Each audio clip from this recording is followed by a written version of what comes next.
Good afternoon, friends. This is Brother Alvin Gitamondok, a Bishop Delegated Roman Catholic Apologist. And praise the Lord, thank God that we are again back on our live stream here in Facebook. I hope that you will listen well to my topic today. It is flashed on the screen. The title is The Roman Catholic Church, or RCC, made, authored, compiled, and canonized the whole Christian and Catholic Bible or Scriptures. From the Old Testament to the New Testament, 73 books. What we have in the Catholic Church and even in the Orthodox Church and other Protestant churches today.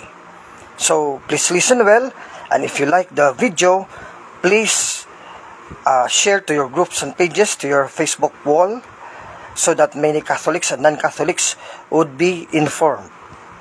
Now, this would be a video that would prove once and for all that really RCC, or the Roman Catholic Church, not only compiled but actually made and authored the whole Bible, even the Old Testament. And you will be surprised that even inside the Word of God, it can be proven very clearly.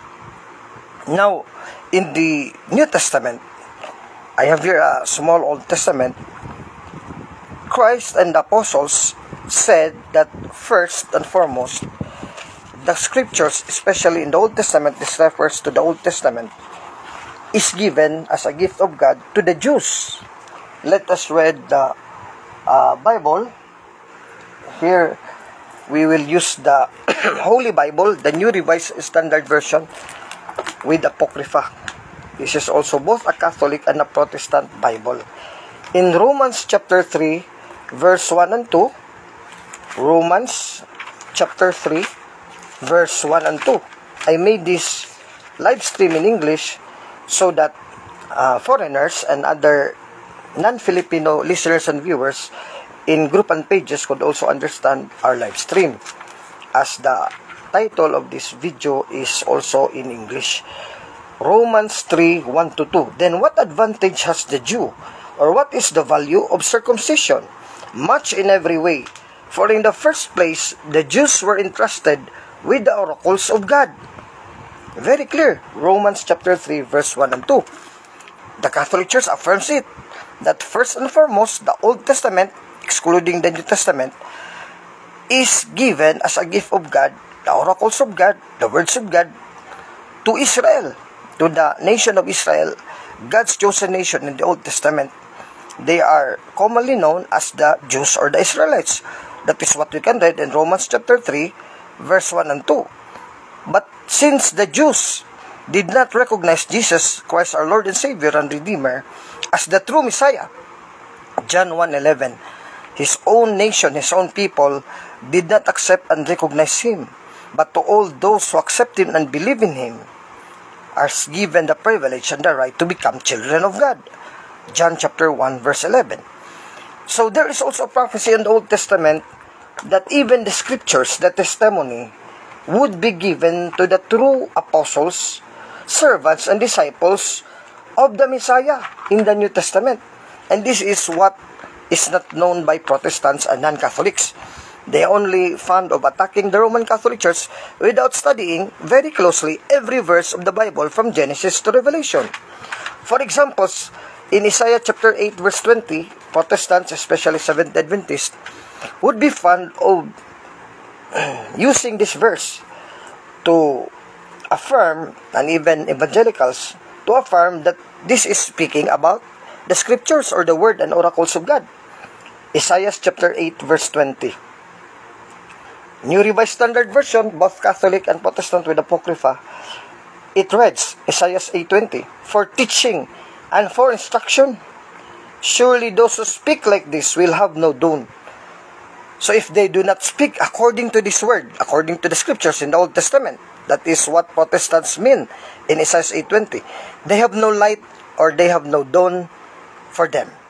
Isaiah 8:20. So the teachings and instruction refers to the Old Testament. But where is this given according to prophecy by Isaiah in Isaiah 8:20? Let us just read above, verse 16. Bind up the testimony, seal the teaching, who? among my disciples, among my servants. Isaiah 8:16. So, where is now the gift of the oracles of the Old Testament, the words of God in the Old Testament given after the Jews rejected our Lord and Savior Jesus Christ in the New Testament? Who is the fulfillment of Isaiah 16 verse 20? We can read in Luke chapter 6 verse 12 to 13. Chapter 6 verse 12 to 13. Remember the verse in Isaiah 8:16, the testimony, the scriptures. Isaiah 8:20 also. Isaiah chapter 8 verse 16, 20. Jot down the verses and study this well. This is also like a Bible study so that you will learn. You can also read the Tagalog and Cebuano translations. The testimony or the scriptures, the teaching and the instructions is already binded. It is already with the apostles and disciples of our Lord and Savior Jesus Christ. This the Protestant doesn't know, even though they quote this verse. Who is the fulfillment of this prophecy by Isaiah in Isaiah 8:16, 20? Very clear and simple. Is Luke chapter 6 verse 12 to 16. Now during those days he went out to the mountain to pray, and spent the night in prayer to God. And when the day came, Jesus called his disciples, and chose 12 of them, whom he also named apostles. These disciples, in which the testimony, the oracles of God, they are also Jews like Jesus, are bounded up with them. These are the 12 apostles together with Jesus, whom he also named apostles. The disciples are the apostles, 12 apostles. The 12 apostles are disciples, fulfillment of Isaiah 8:16, 20. Who are they? Simon, whom he named Peter, and his brother Andrew, and James, and John, and Philip, and Bartholomew, and Matthew, and Thomas, and James, son of Alphaeus, and Simon, who was called the Zealot, and Judas, son of James, and Judas Iscariot, who became a traitor. In Acts chapter 1, since Judas Iscariot became a traitor, Luke 6:16, I have read earlier, he was removed, and Apostle Matthias was put in his place in Acts chapter 1. You can read the whole chapter. So these are the 12 apostles in which the Bible, in the Old Testament, is now binded with them. So the owner now is not the Jews, Israel per se. Because Moses and the prophets already died until Malachi. So, yes, the nation of Israel held and they owned the scriptures, the Old Testament scriptures, until Malachi. After Malachi, the prophets of Isaiah and other prophets already prophesied that a new Israel would come. And then, there will be given now the whole revelation of God from Old Testament to New Testament. Another verse from the prophet Jeremiah. These are the 1 and 2 of the 4 major prophets, like the 4 evangelists in the New Testament. Prophet Isaiah, Prophet Jeremiah, Prophet Ezekiel, and Prophet Daniel. So the Old Testament and the New will be given to the new people of God in the New Testament. That is the church. Now later we will prove that this is no other than RCC, or the Roman Catholic Church. Shout out to our friends, Jesse Ursal. My disciple is also watching me. Brad Ramon, Engineer, General Ramon Mapalo now is also watching. Good afternoon, General. God bless. God bless din sa iyo, Brad Ramon. Nanalo tayo, Brad Ramon. Sila Brad Sok are already formally expelled by CFD National Office through the allowance and permission of Archbishop Jose Palma of Cebu. They are already excluded perpetually from the CFD. So, we should not listen to them anymore because they are teaching heresies and they are not anymore part of the CFD, meaning they are not true CFDs and not a true Catholic apologist. Now, in Jeremiah 31 to 34, Prophet Jeremiah prophesied like Isaiah in Isaiah 8:16, 17 of a new covenant in which this is also the New Testament. This also includes the scriptures and the Bible. The days are surely coming. Jeremiah chapter 31, verse 31 to 34. Says the Lord, when I will make a new covenant with the house of Israel and the house of Judah, it will not be like the covenant that I made with their ancestors when I took them by the hand to bring them out of the land of Egypt, a covenant that they broke, though I was their husband, says the Lord.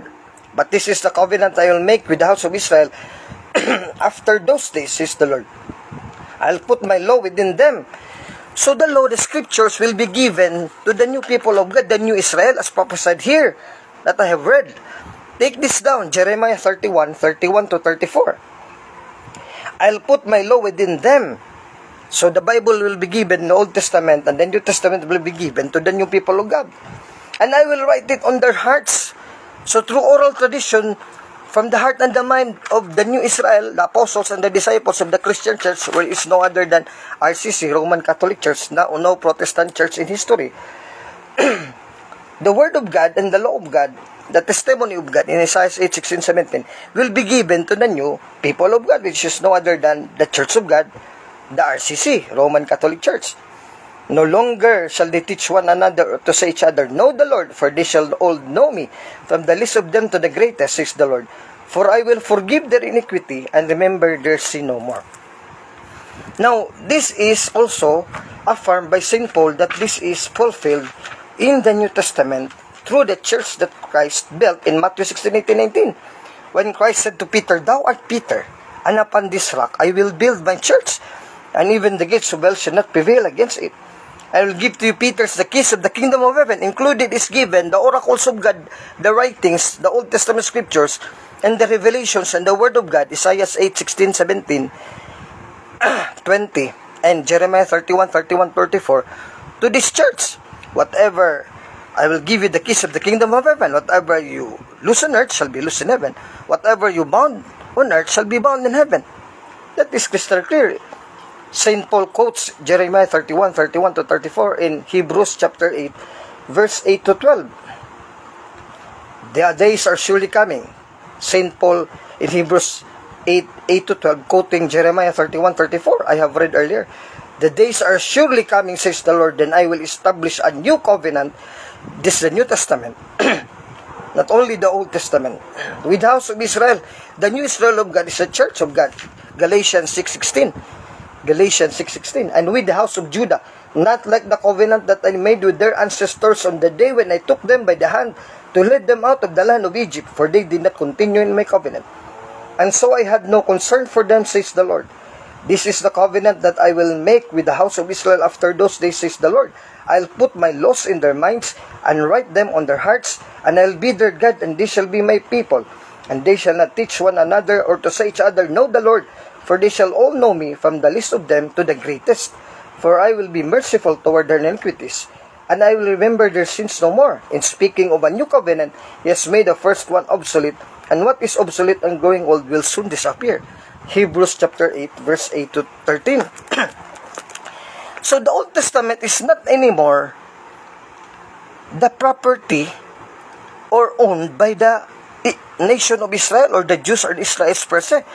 But God, as the source of the word, His word, the oracles of God, the writings of God in the Old Testament, both old and new, it comes from God, the true author, the Holy Spirit. So God Himself, the Holy Trinity, Father, Son, Holy Spirit, through the prophet, prophesied, commanded, that the oracles of God given to the Jews in Romans 3:1 to 2 will be transferred to the true apostles and disciples of the church which Christ would build. Isaiah 8:16, 20, 20, Jeremiah 31, 34, fulfilled in Matthew 16, 18, 19 among the apostles through Jesus Christ, Luke 6:12 to 15. And then here, Hebrews 8 to 13. Very clear. So now the New Testament church is now the author, is now the owner, is the one who made really actually even the Old Testament a copy and translation that it belongs to the church themselves. For example, I will use this reference. This is non-Catholic. The Student's Bible Dictionary. This is crystal clear here. Are there Catholic epistles and Catholic letter according to this Protestant reference that I will read to you? Yes. This is not letters from Adventists, letters from evangelicals. No. They are called Catholic letters according to this reference. general letters. Let's us read here. Oh.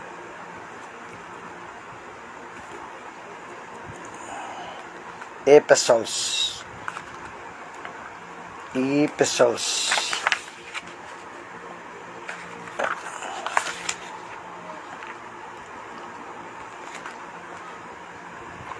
Letters of St. Paul.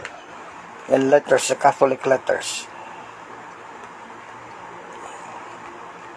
Excuse me for a while because this reference that I am here having in my own hands, I did not put marker, so I have still to look for it here. Just wait for a while because all that I will share to you has really backing from the Bible, the Catholic letters, Catholic epistles, the canon.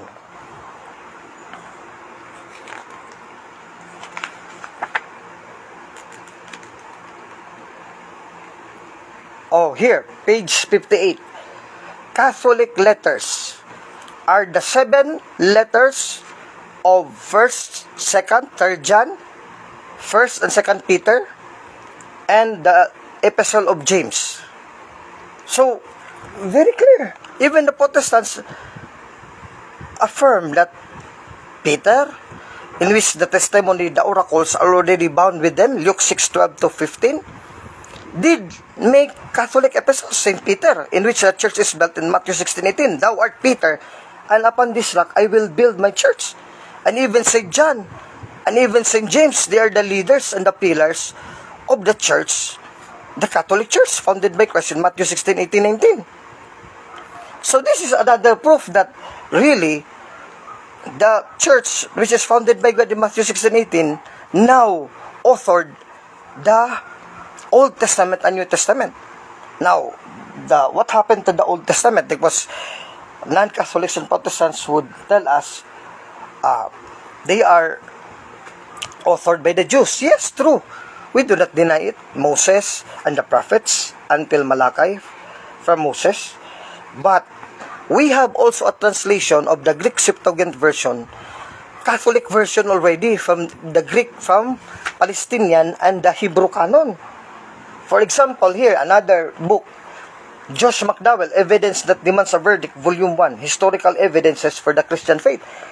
This is a non-Catholic, and he is a Protestant apologist and Bible scholar, Dr. Josh McDowell, in page 31. What did he affirm? Melito, Catholic Bishop of Sardis, drew up the oldest list of the Old Testament canon that we can date as early as century 170 AD. And then Bishop Eusebius, Ecclesiastical History, Historia Ecclesiastica, Book 4, Chapter 26, preserves his comments. Melito said he has obtained the reliable list while traveling in Syria. Bishop Melito comments were in a letter to Onesimus, his friend. Their names are these: 5 books of Moses, Genesis, Exodus, Numbers, Leviticus, Deuteronomy, Jesus, Nawe, Judges, Ruth, 4 books of Kingdoms, 2 of Chronicles, the Psalms of David, Solomon's Proverbs, also called Wisdom, Ecclesiastes, Song of Songs, Job of the Prophets, Isaiah, Jeremiah, 12 in a single book, Daniel, Ezekiel, Ezra.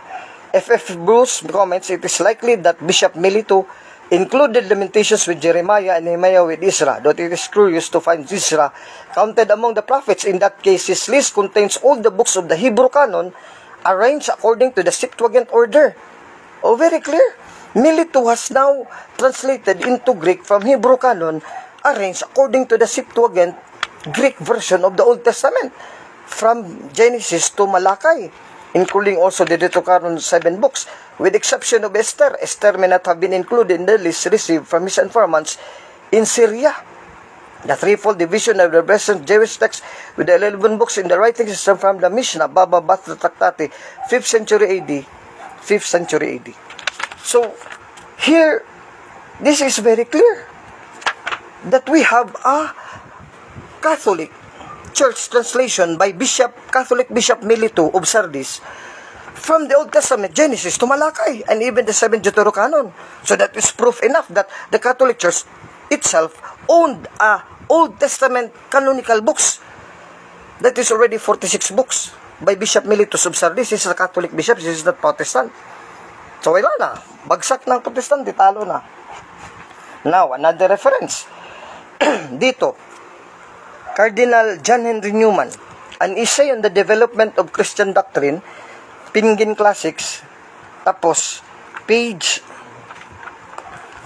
basahin natin dito, page 306, Newman, who studied church history and Bible history, stated in page 206 of this book, Lucian, Bishop Lucian, a friend of notorious Paul of Samosata, and for 3 successive episcopates or bishoprics after him as a seceder from the church, though afterwards a martyr in it, was also the editor and author of a new edition of the Septuagint.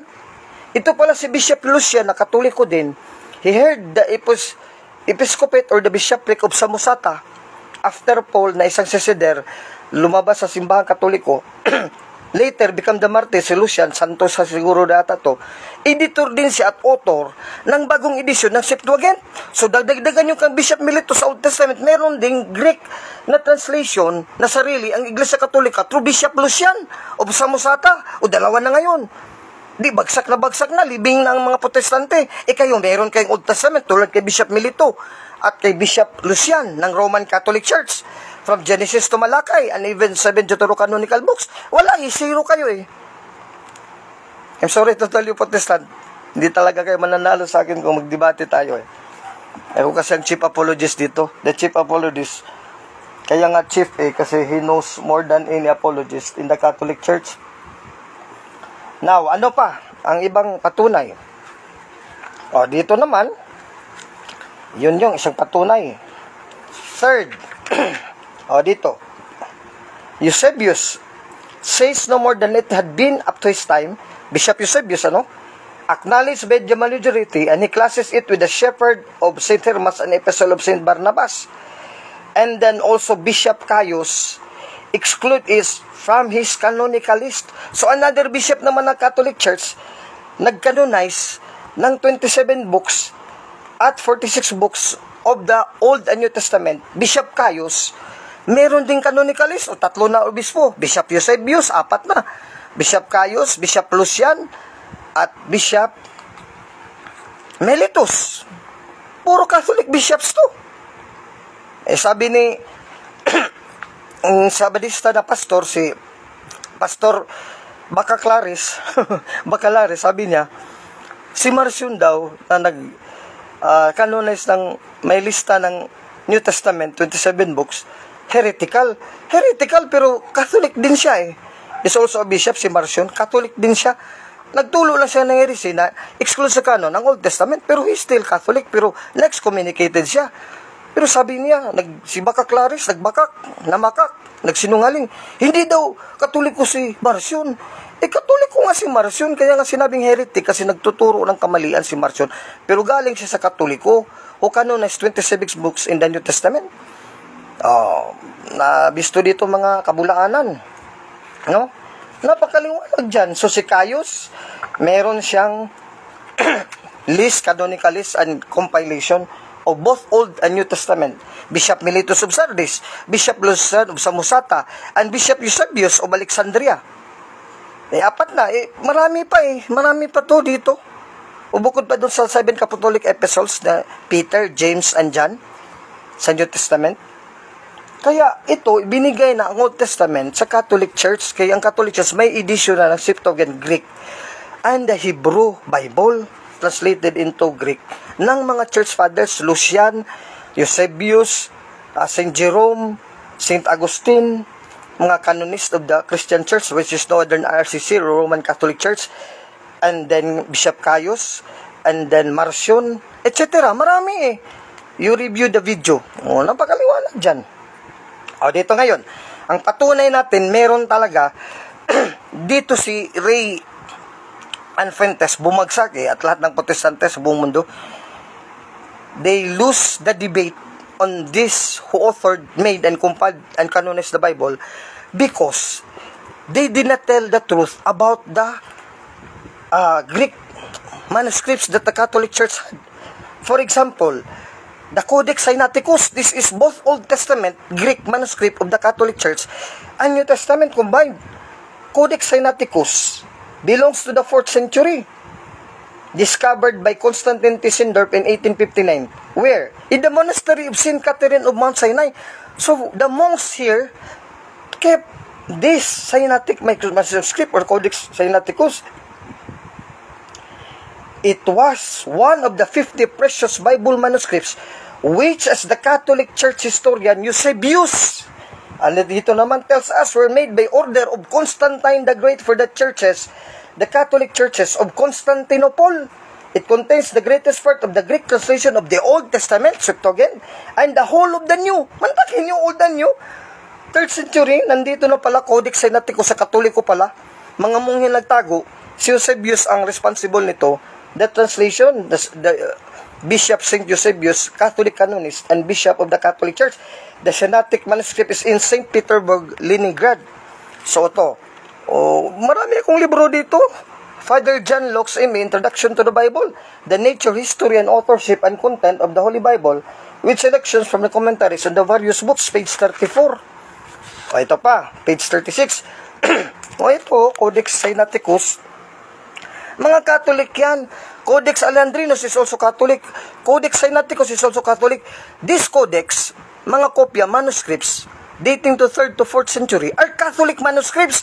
So, Old and New Testament, sa Katoliko talagang may-ari, gumawa, nag-translate from the Old, from the Hebrew, Palestinian canon, into Greek. Katoliko na may-ari, Katoliko gumawa, Katoliko author, Katoliko nag-compile, Katoliko nag-canonize, Katoliko nag-author. Walang protestante kahit isa sa 50,000 na denominasyon. O page 36 of the same book, napakaliwanag dito. The Vatican manuscripts or Codex Vaticanus in the Vatican Library at Rome. Ito, napakaliwanag dito. Sa Katoliko talaga ito. Nandun sa Roma. You can go. Rian Fuentes, you can go to Rome and see this displayed on the Vatican Library, the Codex Vaticanus. Pero narinig ko, nagkamalas-malas daw ito si Brother Rian. He is my friend. Medyo financially hard up eh. Karang man siguro yun sa always attacking the Catholic Church without due reason. In the Vatican Library, the Codex Vaticanus at Rome also dates from the 4th century and is believed to have been brought to Rome by Saint Athanasius, Bishop Athanasius of the Catholic Church. Athanasius the Great in 342.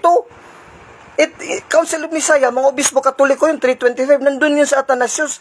Nag-canonize na sila ni Eusebius as early as Council of Nicaea 325. Tapos gumawagat sila ng manuscript si St. Athanasius, sinulat niya 342 after 325 Council of Nicaea. Catholic yun. Old and New Testament, like the Codex Alexandrinus in Egypt, sa St. Catherine Monastery, mga munghi ang nagtago. Responsible Saint Eusebius, Bishop Eusebius of the Catholic Church. It contains the whole Bible, Old and New Testament, with only a few gaps. A beautiful facsimile edition, 6 volumes, 6 volumes nga eh, facsimile, was published in 1868 at the expense of Pope Pius IX. Hindi natin abot na si Pope Pius IX. Ito, Codex Rosanius says, Matthew 16:13, the oldest pictorial manuscript of the Gospels. It is written on silver and purple vellum. Codex Vaticanus, 4th century. Codex Vaticanus, ito. Codex Sinaiticus, ito. Puro yan mga Codex Sinaiticus Vaticanus, dalawa na. Catholic Church, Old and New Testament ang may-ari. Kayo, mayroon kayong Codex, mayroon kayong manuscript. Rian Fuentes ng Baptist Church, 1609 lang kayo. Bumili lang kayo ng Biblia sa Katoliko eh.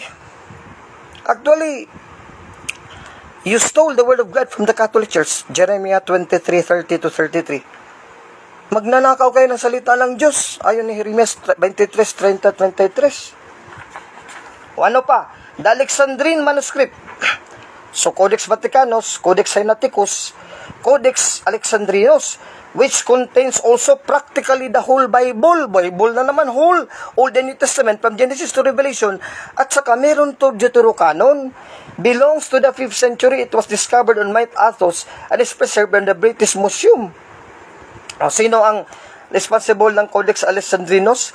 Writings of Saint Ephraim and Bishop Eusebius of Alexandria in Egypt. Tulad lang Sinaiticus, ang Alexandrinus, was also authored, made, translated from the original Hebrew canon and Greek Septuagint canon in the Old Testament by these bishops, Eusebius, Codex Vaticanus, Saint Athanasius, bishop din. Tapos ito sila ni Saint Ephraim, Augustine, Jerome, and others. Yung tatlo ayaw nilang i-discuss. Si Father Darwin, he only lacks evidence. Dapat linabas si Father Darwin itong mga codices, manuscripts, Alexandrinus, Vaticano, Sinaiticus. Panalo na tayo kasi Old and New Testament na yun Sige, magpakita nga kayo mga Protestante, Baptist and Seventh Adventist, kayong malakas mga takis sa Katoliko na mayroong Codex Vaticanus na walang Old Testament. New lang. Na mayroong Codex Sinaiticus, Codex Alexandrinus, New Testament lang yan, walang Old. Old and New Catholic Church ng mga obispo at mga Bible scholars na nagkumpal yan, nag-author yan, gumawa yan. Tapos canonized by the councils. In 397, Council of Rome. No? Tapos si Pope Damasus is the one to convene that Council of Rome. Kaya 397 to 405. Kahit namatay na siya as early as 384, he was responsible for giving that instruction to St. Jerome and all the church fathers na i-declare talaga yan in a council. Hindi na niya naabutan. He was responsible, Pope Damasus I. as early as 367, when St. Jerome was commissioned by the Pope. So buhay pa yun si Pope. Doon namatay siya 384, yes. But it was through his instruction to St. Jerome. Kung wala pa yung instruction ni Pope Damasus, si St. Jerome mag-translate ba ng kompleto 73 books?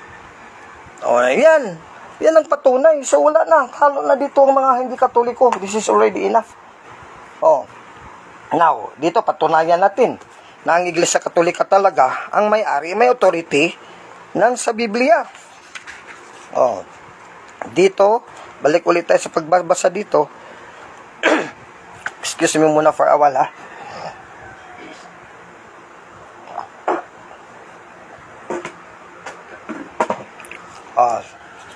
The same book, Argumento ni Cardinal Newman, An Essay in the Development of Christian Doctrine, page 204, sabi nito ng Cardinal. Again, St. Jerome tells us that in his day, towards AD 400, the Greek Church even rejected the revelations of St. John, Apocalypse. But the Latin Church, the Western Church, the Roman Catholic Church received it. So, mas pang Catholic Church, Roman Catholic Church, RCC in the West, the Latin Church, kasi tinanggap ang Book of Apocalypse Revelations, pahayag ni St. John, pinadayag ni St. John. In-reject pa ng Greek Orthodox as early as 3rd to 4th century. Again, the New Testament consists of 27 books in all. Though of varying importance, of these, 14 are not mentioned at all, till even from 80 to 100 years after St. John's death. Imagine 80 to 100 years, from 100 AD na namatay si St. John, the last apostle to die. In which number are the Acts? Ito, hindi pa nga na-mention. Acts of the Apostles, 2 to the Corinthians, Galatians, Colossians, 2 of the Thessalonians, and even the letter of St. James, the Catholic epistle. Of other 13, 5 by St. John's Gospel, the Philippians, the 1st of Timothy, Hebrews, and the 1st of John are quoted but by one writer during the same period. On what ground then, asked Cardinal Newman, sa mga Protestante, do we receive the canon as it comes to us? But on the authority of the Roman Catholic Church of the 4th and 5th centuries. Council of Nicaea, 325 AD. Council of Carthage, 393. Council of Rome, 397 to 405. By Pope Damasus, by Pope Siricius, etc. Popes and bishops of the Roman Catholic Church in council. The church at that era not merely bore testimony, hindi lang nag-testify, but pass a judgment, gumawa ng paghukom on former testimony, decided that certain books were of authority. We received that decision as true. That is, we virtually applied to a particular case the doctrine of her infallibility of the Roman Catholic Church, and in proportion as the cases multiply and are obliged to trust her decision, do we approach in fact to the belief that she, the Roman Catholic Church, is indeed infallible. Hindi nga nagkamali ang simbang Katoliko, infallible, in determining the canon. The official list of the Bible, 73 books all in all, from Genesis to Revelation, of the whole Christian Bible, the whole Catholic Bible. Page 204, Newman, An Essay in the Development of Christian Doctrine. Napakaliwanag dyan. Kung wala pang Catholic Church, nag-compile, nag-canonize, nag-collect, nag-translate from the Greek Septuagint, from Hebrew Canon, na Old Testament, tapos nag-compile sa New Testament, ginawang isang Biblia lang, isang libro yan. Meron kayong Protestante Biblia ngayon? Wala eh. Sinong otoridad? Roman Catholic Church, RCC. Wala kayo dun, walang 50 mil ka-Protestante. O ngayon, Catholic Church ba talaga? Wala dong Catholic Church sa Biblia. Naku, ang Matthew 16:18, you are Peter, and upon this rock I will build my church. Dito sa Thayer's Greek-English Lexicon of the New Testament by Joseph H. Thayer, Protestant Biblical Theologian, 2526, ito napakasinungaling itong mga Protestante. They are steeped in lying. They keep on lying to the world just to defend their false church and their false teaching. 2527. Now, wala bang Catholic in the Greek? Ito, Greek ha? 2526, katho. Kath, an adverb, down through the whole so far as so forth. 1 Peter 4:13 to Corinthians 8:12, etc. 2526, Catholicus, from Cathos, and holos, Catholicus. Pwede din Catholin, Catholon, Catholio.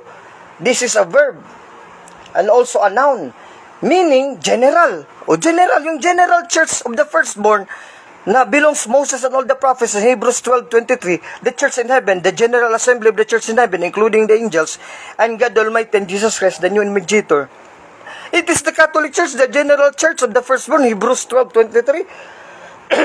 General, universal, occasionally in proficient author, even from the time of Aristotle and Polybius, down as through the whole as kai koine ectopia, Polybus, books 8, chapter 4, statement 11, often in ecclesiastical writing. Palagi daw sa mga sulat sa simbahan, ecclesiastical writing, often. Hindi alam ng Protestante kasi hindi naman silang Iglesia Katolika doon sa 1st centuries up to the 4th to 5th, until 16th century lang sila The title, Catholic Ecclesia. Based dito sa Acts 9:31, basahin ko dito sa kung wala bang Catholic Ecclesia. Also written by St. Ignatius at Smyrna, his letter, chapter 8, and often and Polycrates, also a martyr. Catholici, Anastasis, Justin Martyr, against Trypho. Theophilos, the Autologos, ginamit din, Catholici. Epistolae Catholicae, ito na yung 7 Catholic epistles. Catholic Epistle of St. James the Apostle, Epistola Catholica ad Sancti Jacobi Apostoli, Epistola Catholica ad Sancti Petri Apostoli, Epistola Catholica ad Sancti Juani Apostoli, and Epistola Catholica ad Sancti Judei Apostoli. 7 Catholic epistles. 1 Catholic Epistle of St. James, 2 Catholic Epistles of St. Peter, 1 Catholic Epistle of St. James, and 3 Catholic Epistles of St. John, and 1 Catholic Epistle of St. Jude Apostle. Catholici Epistolae, or simply Catholicae, in the title of the epistles of James, Peter, John, and Jude. Napakaliwanag titulo talaga to sa Biblia. So, Katoliko talaga ang nagkumpay sa Biblia Title na nga Doon pa lang sa original Bible na manuscripts of the epistles of James, Peter, John, and Jude. Ron, Hepta, Legomenon, Catholicon, Epistolon, Eusebius, Church History, Eusebius, yun yung 7 capital Catholic letters include sa kanyang Ecclesiastical, Historia Ecclesiastica, Book 2, Chapter 23, Paragraph 25. Most probably because they seem to be written not to any one church alone, but to all the churches all over the world.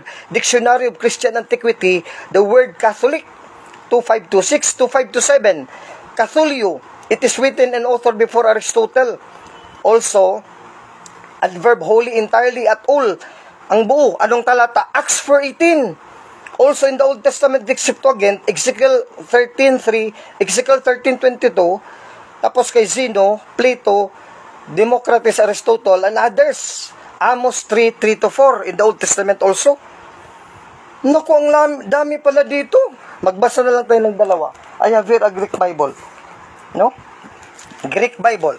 The New American Standard Bible, Interlinear Greek English New Testament. Dito. Meron bang Katoliko sa Biblia? Letra po letra. Sabi sa Thayers, meron.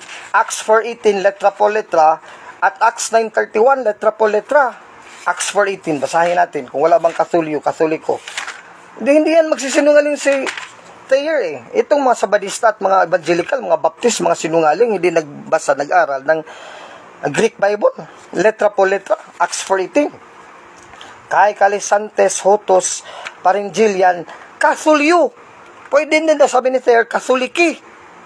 Hon, Efigestai, Hon Dideskin, Epeto, Honomate, to Yiso. O, Kasulyo, meaning Kasuliki, sabi ni Thayer. Mababasa, Acts 4:18, letra po letra sa Biblia. I-connected ba yung Katoliko? Katoliki, Kasulyo, sa church, Ecclesia. Yes, Acts 9:31. Acts 16:23, sa Roma din. Acts 9:31, ang iglesia sa Judea, sa Galilea at sa Samaria. Ako nga nakadiscovery nito eh. Kaya wala makatatalo sa akin sa true church. O dito, basahin natin ha. New American Standard Bible, Interlinear Greek o English, New Testament. 9:31. Hemenon Ecclesias Catholis.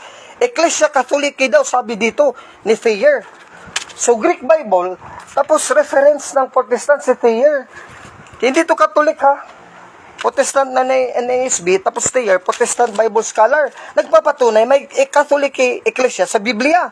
2526, 2527, sa Thayer's lexicon. Greek English Lexicon of the New Testament. Tapos dito sa NASB, Greek Interlinear ko, binasa ko ngayon. Hemenon Ecclesia, o Church, Katholiki, Catholis. Tes Judias, kay Galilea, kay Samaria. So, kayo palang Catholis, dalawang word to, katahulos. Catholis throughout all. Pinag-isa ng mga Bible scholars na pwede din niyo, Katholiki, kasi Katholiki, comes from Catholis, katahulos. Subalit, Ecclesia Katoliki. Saan? Sa Judea, Galilea, and Samaria. Iglesia Katolika, Ecclesia Katoliki in Judea, Ecclesia Katoliki in Galilea, Ecclesia Katoliki in Samaria. Napakaliwanag. Ecclesias Catholis. These are non-Catholic references, modern references. So, wala natalo na talaga ang mga Protestante, hindi na dito, makatindig. Napakaliwanag naman dito. Dito pa sa ginawa din ng Protestante, no? Canon. Ito. Move Discipleship System, Book 4, Doctrine of the Bible, Bibliology, authored by Baptist author Gerald Canilla Sardinia. Sa topic na canon, anong sinabi niya dito? Sino ang nag-compile sa Bible? Walang iba, siyempre. Para naman sa New Testament, ang early Catholic Church ang naging guardian ng inspired text. So, Catholic Church palang early church, nag-guardian ng inspired text ng New Testament. Inamin ng mga pastor niya. So, ano pang debatihin natin? Re-Adventist tayo magdebate. Ito ang tema, hindi lang compilation at canonization ng Bible. Patutunayan ni Brad Alvin Gitamondok, Bishop Delegated Catholic Apologist, na ang whole of the Bible, 73 books from Genesis to Revelation, are authored and then owned, may-ari, proprietized by the Roman Catholic Church according to the Bible and other references. Hindi ka man nanalo sa akin, kaya iniwasan nyo ako eh. Gusto nyo si Father Darwin at Di Maria kasi kulang ng libro naman sila Father Darwin. Kasi mostly yung stock knowledge sa kanila, tapos yung konting research nila sa Google, sa internet, ako talaga hardbound kasi itong mga libro ko eh. Talagang meron akong, bumibili ako ng mga libro, may sponsor ako dito. Ito, Strong's Exhaustive Concordance to the Bible, malaking libro to. Mahal to.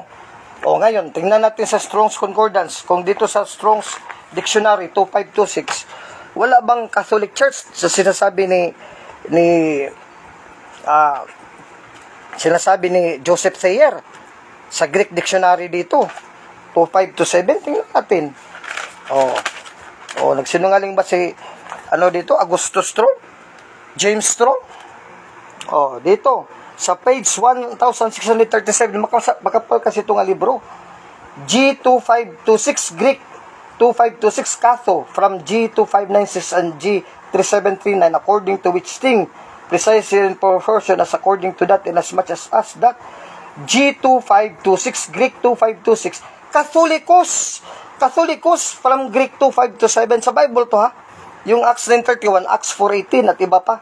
Meaning universal, general. Greek 2:5-7, Cathulio from G 2:5-9-6 and G Greek 3:6-50 on the whole entirely at all. So meron bang Catholicos, Catholic Ecclesia? Meron. O bumili kayo nito. Those are interested to buy books from me. Itong mga libro ko, you can PM me. Ibibenta ko to sa inyo. Kasi nagdoble-doble na itong mga libro ko. So yung church talaga ang may-ari. According to prophecy, Isaiah 8:16-7:20, and then Jeremiah 31:31-34. Actually, marami pang talata yan na prophesied na sa church na ibibigay sa bagong Israel. Ang oracles, ang salita ng Diyos na binigay niya first, initially sa Hudiyo, Roma 3:1-2. Kasi San Pablo nagsabi, Roma 1:16-17, sa mga hintil na sila, mag-preach ng Ebanghelyo. Kaya yung Word of God, the Scriptures are already preached, translated to the Gentile nations, kaya naging Greek at Latin to fulfill Scriptures. Romans 1:16-17. Hindi ko kinahiyang magandang balita sapagkat ito ang kapangyarihan ng Diyos para sa kaligtasan sa bawat sumasampalataya. Una sa mga Hudyo. Sa mga Hudyo at first, pero at gayon din sa mga Grego. Sapagkat sa magandang balita ay pinapakita kung paano itinutuwid ng Diyos ang kaugnayan ng tao sa Kanya. Ito ay sa pamamagitan ng pananampalataya buhat sa simula hanggang sa wakas, tulad ng sinasabi sa kasulatan. Ang itinuro ng Diyos na matuwid sa pamamagitan ng pananampalataya ay mabubuhay. Quoting Habakkuk 2:4. Kaya the apostles quoted the Old Testament because the Old Testament already belongs to them. Ang may-ari ng mga apostol na si Kristo at mga apostol, Christ is dead, of which the church is the body. Colossians 1:18, Ephesians 1:21-23, Ephesians 5:23, Colossians 2:10, and many verses in the Bible. Si Kristo ang ulo, ang puno ng katawan at ang kanyang iglesia. Isalita ni Kristo ng Diyos, the Holy Trinity, Father, Son, Holy Spirit, Old Testament, Genesis, at New Testament, from Matthew to Revelation. So ngayon, ang ulo may-ari. Di ang katawan ng ulo, ang Iglesia Katolika, Ecclesias Catholicos, Acts 9:31, Acts 4:18, Roma 16:23, Iglesia Katolika na may-ari. Kasi salita sa ulo nga si Kristo, iyang katawan ng Iglesia Katolika. So salita din ng Biblia, Old and New Testament, ng Iglesia Katolika, ng RCC. Napakaliwanag dyan. O Roma 16:23, the Roman Catholic Church in the Bible. Napakaliwanag dito. Romans 16:23. Romans 16:23. Katoliko ba to? Aspasitay homas kayos olemos moy. Catholistes Ecclesias. Catholistes Ecclesias, napakaliwanag. Catholistes Ecclesias, Romans 16:23. So, pro-Romayos, Roman, Catholic, Ecclesias, Church, Roman Catholic Church, RCC. Ito nga may-ari ng Biblia, walang iba, ayon sa prophecy sa Old Testament.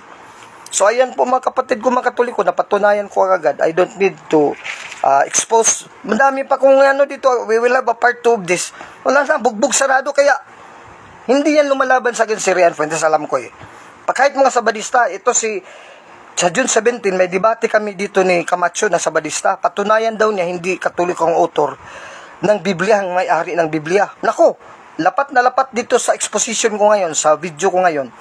Pag-aralan mo to, Mr. Camacho, ng Sabadista. Bugbog ka sarado dito. Kahit nailantad ko na to Ako hindi ako tulad ng apologist na iba dyan, masif din, na tinatago mo na para sekreto. Ilalabas. Pag debate na ako, kahit wala pang debate, ilabas ko na kasi katotohanan yan. Kayo nang bahala, mga anti-katoliko. Tumutol dyan sa debate kung paano yun ang tutulan, katotohanan yan Basta sigurado, 100% mabugbog. Hindi ko lang pinatuloy yung debate kay Nankilada kasi ito pala si Nankilda, fake apologist, hindi inari ng ABM, Adventist Bible Ministry or Adventist Debaters Ministry. Nagsarili ito siya kaya hindi ko pinatulan. So, hindi ako bababa sa level ng mga hindi talaga tunay na representative ng kanilang simbahan, they're on their own. Tulad din dito sa Katoliko, mayroon ding mga hindi talaga representative ng RCC, tulad ito ni yung bakla na si Sanrio Adams, na Intro to Life ang pangalan niya, Jess Ebalyar. Kasi nagdadamit, babae, lalaki naman siya, transgender daw siya.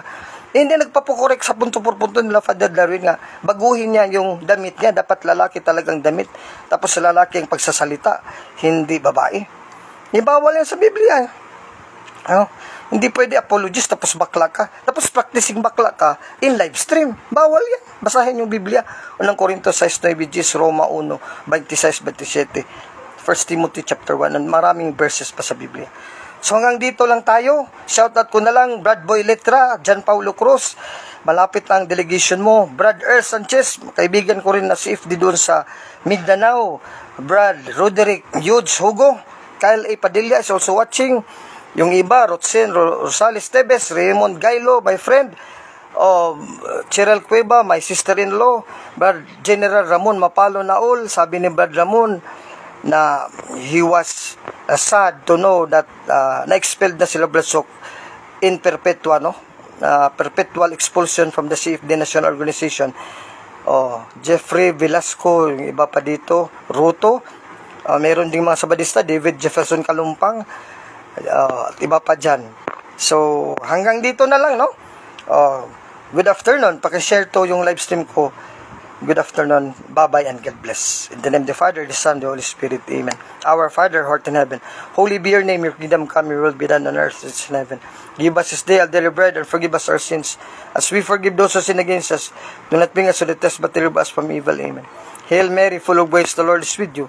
Blessed are you among women, and blessed is the fruit of thy womb, Jesus. Holy Mary, Mother of God, pray for us sinners now at the hour of death. Amen. Glory be to the Father, and to the Son, and to the Holy Spirit, as it was in the beginning, is now, and never shall be, world without an amen. O my Jesus, forgive us our sins, save us from the fires of hell, and lead us to heaven, especially those who need most of the divine mercy. Lord, guide us and continue protecting us, and shower us with graces and blessings as we make the sign of the cross in nomine Patri et Filii et Spiritus Sancti. Amen. Lord Ramon Mapalo Naol, yes, General, pero nalungkot ako kasi Brad Sok was contributed so much in preaching and defending our Catholic faith. But I hope and